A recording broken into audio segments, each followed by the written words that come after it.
Hello guys, and welcome back to my channel.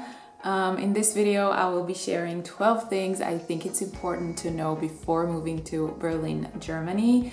These are things that I would have liked to know in advance, so I hope you find them useful as well, especially if you're planning to come here as a student and stay in a regular apartment building. But just a short disclaimer, what I'm about to share is just from my own experience. I do not intend to generalize or disrespect anything. These are just things that I found surprising here or helpful, and wanted to share them with you as well. So if you're interested, let's jump right in. So the first point is about German. German is essential, guys. People do not talk perfect English in here, whether it's in the customer service of companies or in communication in shops or stores, and also in official documents. Almost everything is in German, so try and learn even just the basics before coming here, especially if you're planning on getting a job here. This will be also very, very helpful. So I suggest starting with language teaching apps, maybe listening to podcasts, watch some YouTube in German, and then for a higher level you can attend a physical course or even online course. Just forcing yourself to talk to people in that language will be the best practice. So for me, in case you're interested about what I did, I started about 2 years ago using the Duolingo app, and you're not gonna learn German grammar just by using it, but it is very user-friendly and fun and engaging app to learn a language. I also attended a 2-month course in Goethe institution. Classes were held twice a week, and each class was 3 hours long. It was very intensive, but honestly the best way to practice and learn. I also used an online classes website which is called Lingoda. I took about 5 or 10 lessons in there. But it's a less structured way to learn, so if your schedule doesn't allow you to attend physical classes or anything that is more regular, then you should definitely give it a try. It's also very beneficial and a good practice. So also, in order to make the sound of German language more natural to me and I really try to surround myself with the language. So I like to watch some YouTube channels that can help me with that, like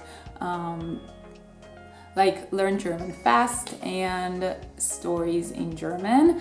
I also like to watch some Netflix shows in German. I can highly recommend Biohackers. It's a really good TV show, and also just finished first season of Cleo, which is also very interesting. Second point is about deliveries. You should put your name on the mailbox. So this is very important here in Germany. If you don't have your exact name on your mailbox, you're probably not going to get your packages. Your package might be returned, put in a nearby shop, or even given to your neighbors if they accept it. You should look for a little note that says Abgegeben by, which means delivered to, and then you can go and grab your package from wherever it's currently at.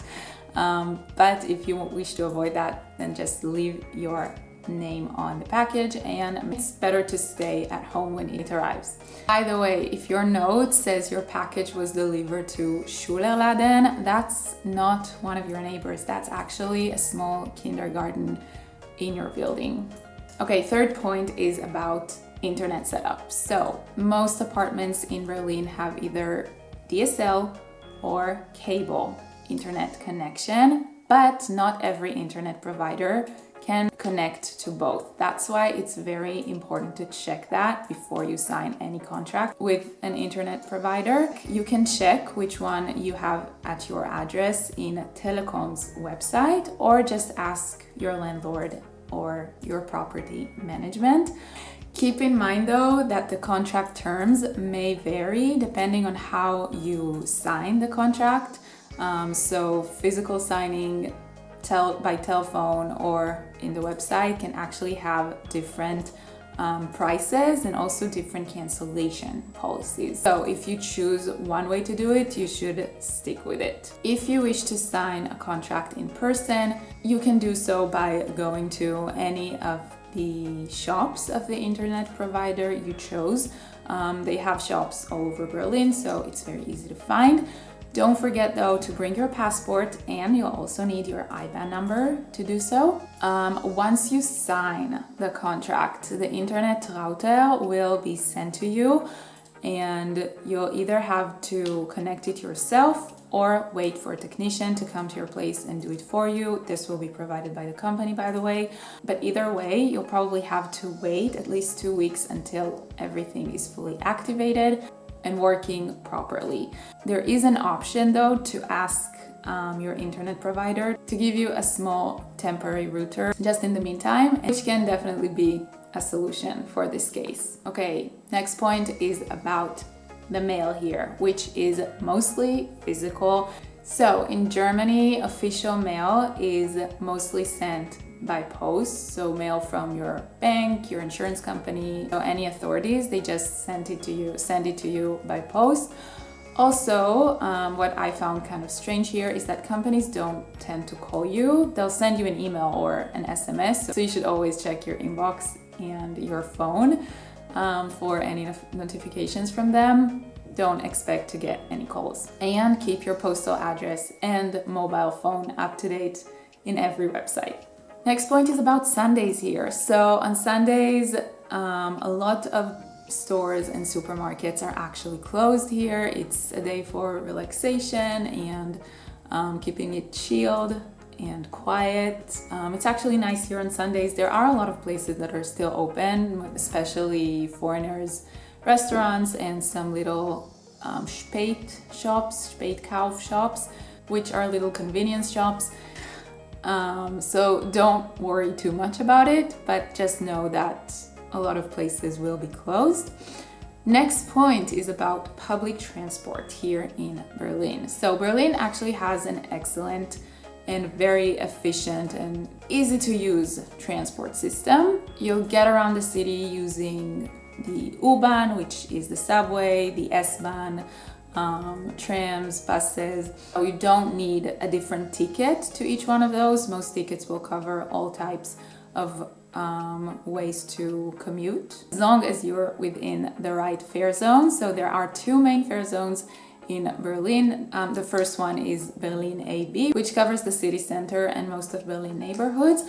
And the second one is Berlin ABC, which covers areas around Berlin like Potsdam and Berlin-Brandenburg Airport. Just make sure your ticket matches the zones you're traveling through. A few more tips regarding that topic. So we have the BVG app, which is an app for buying your public transport tickets. It includes single rides, day passes, and also subscriptions. The app is available in English and very easy to use, but make sure to buy and activate your ticket before boarding. It doesn't happen a lot, but there are checks here, and if you get caught without an activated ticket, it could mean a fine of 60 euros. To plan routes, I suggest using the Move It app or just Google Maps. The Deutschland ticket is a monthly subscription ticket that costs 49 euros, and it gives you unlimited travel access by almost all types of public transport.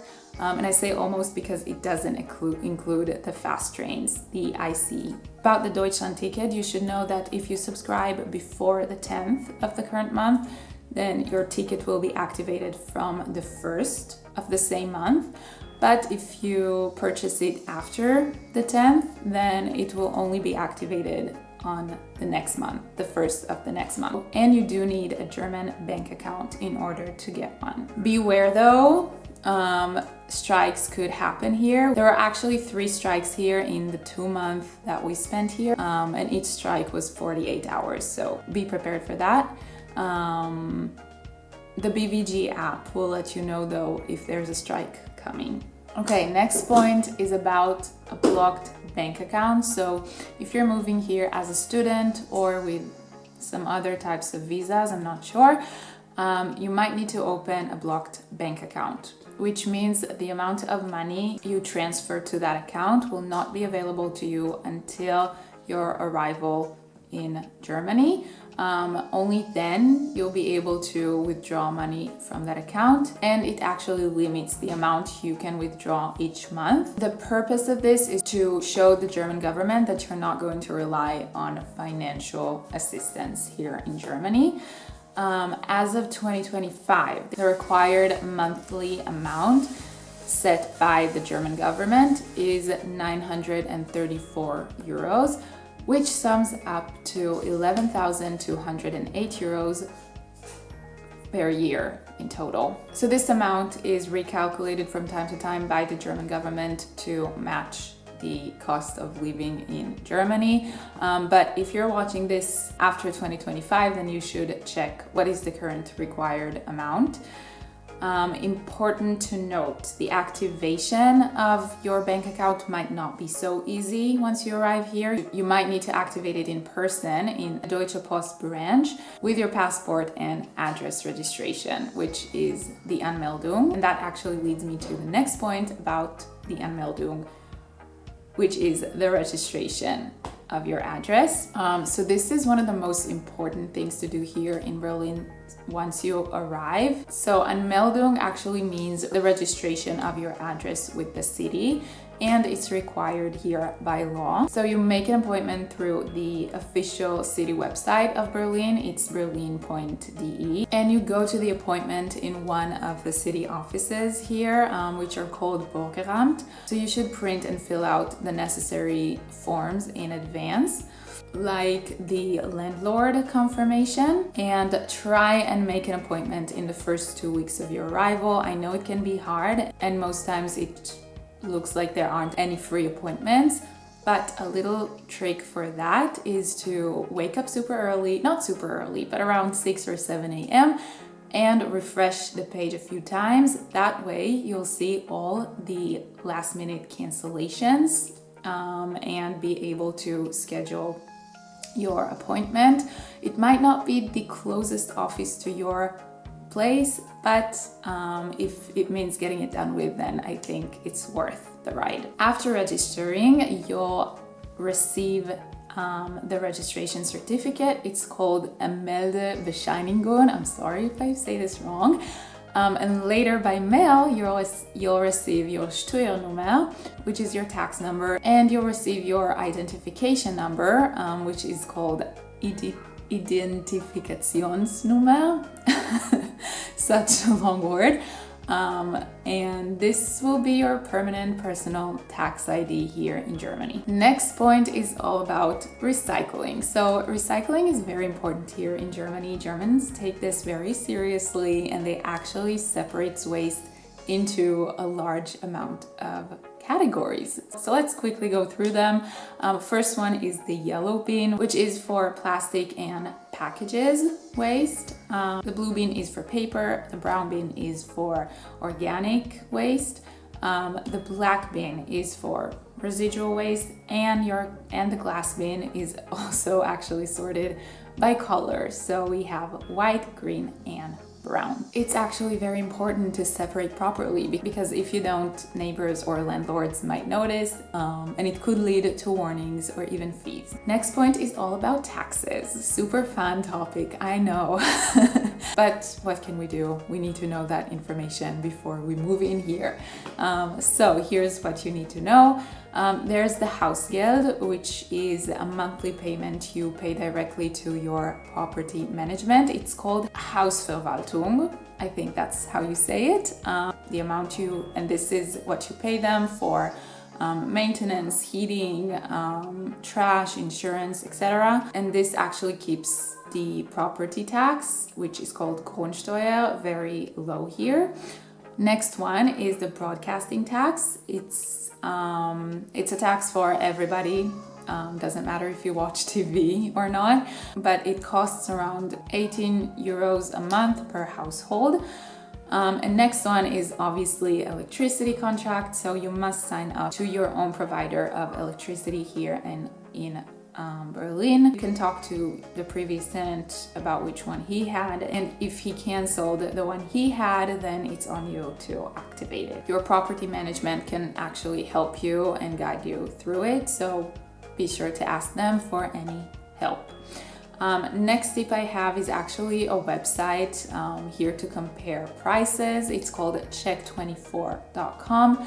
And it's a German price comparison site. Very useful to compare prices of internet, electricity, phones, and so on. You can find the best deals by using this website and also read some reviews, which is also very important. And last point is about the health insurance here in Germany. So in Germany, health insurance is required by law. There are two types of health insurances: the public one, which is normally the best fit for students and employees, and the coverage is usually sufficient. Some examples for health insurance companies are TK, AOK, and Balmain. And the second option is a private health insurance. It actually might be cheaper in some cases for non-EU students or freelancers, but I do know it's harder to switch to a public one in the future in case you get the private one, so keep that in mind.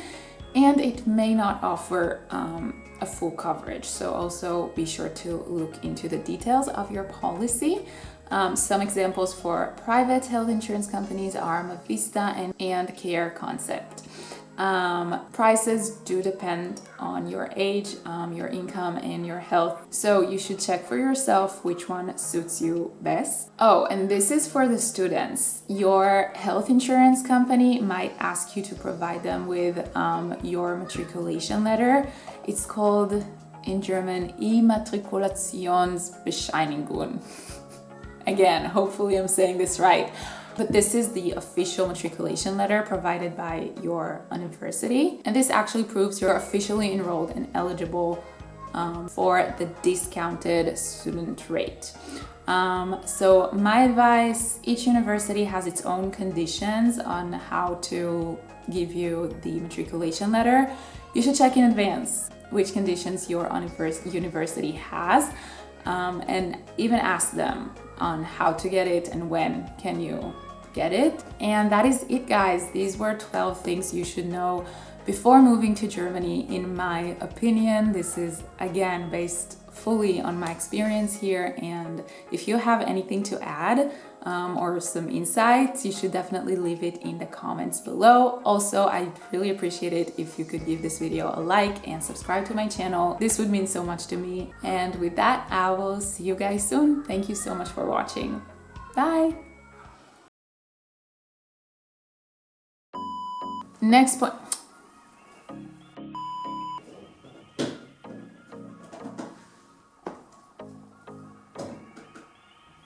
Is sorry.